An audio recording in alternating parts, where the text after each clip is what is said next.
Всем доброе времени суток! Мы на канале Осень жизни. С вами я, Тамара.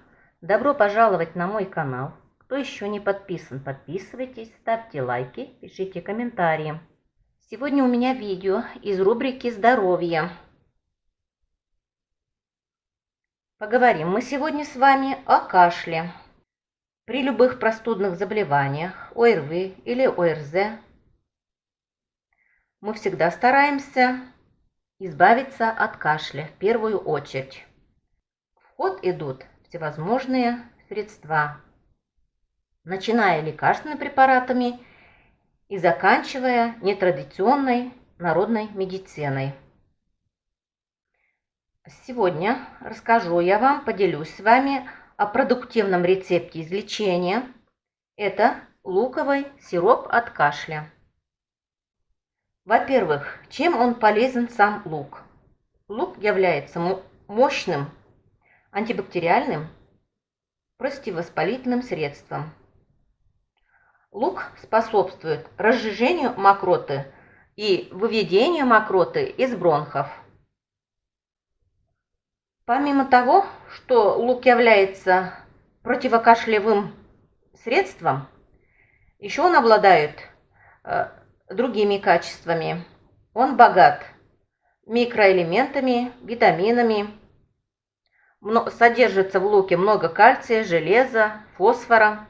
Лук также является природным антисептиком.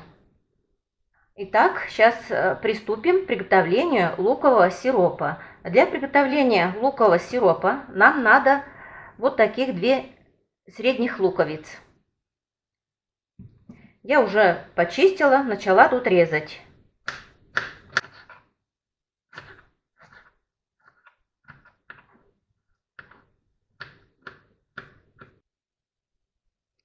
Так, лук нарезали. Нарезанный лук кладем в любую емкость, в кружку, в стакан, в банку.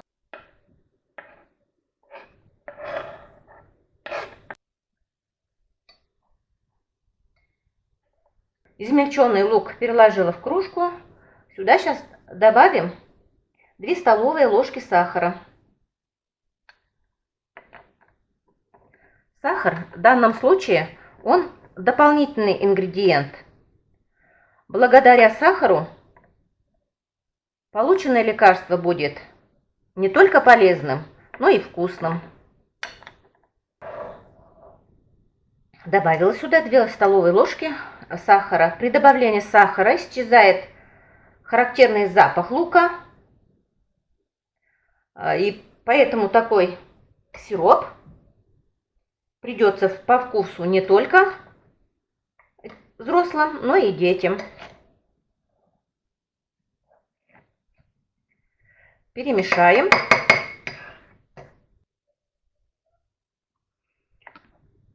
Закрываем крышечкой и ставим в темное место. Такое средство надо готовить с вечера. На утро уже получится сироп от кашля. Сироп надо процедить через сито и марлю. И принимать такой сироп через час после еды. Таким средством надо лечиться не меньше 3 дней. Но и злоупотреблять тоже не надо. Больше 10 дней не рекомендуется принимать такой сироп. Это на самом деле эффективное и результативное средство, приготовленное дома в домашних условиях. Луковый сироп продуктивно очистит дыхательные пути. Результат уже будет заметен после первых дней приема. Такой сироп можно давать детям с года по 1 чайной ложке 3-4 раза в день после еды. От 2 лет детям дают по 1 десертной ложке 3-4 раза в день, а взрослым по 1 столовой ложке 3-4 раза в день. Вот таким противокашлевым средством я познакомила вас сегодня. Всем всего доброго, всем здоровья, всем до свидания. Всем пока-пока.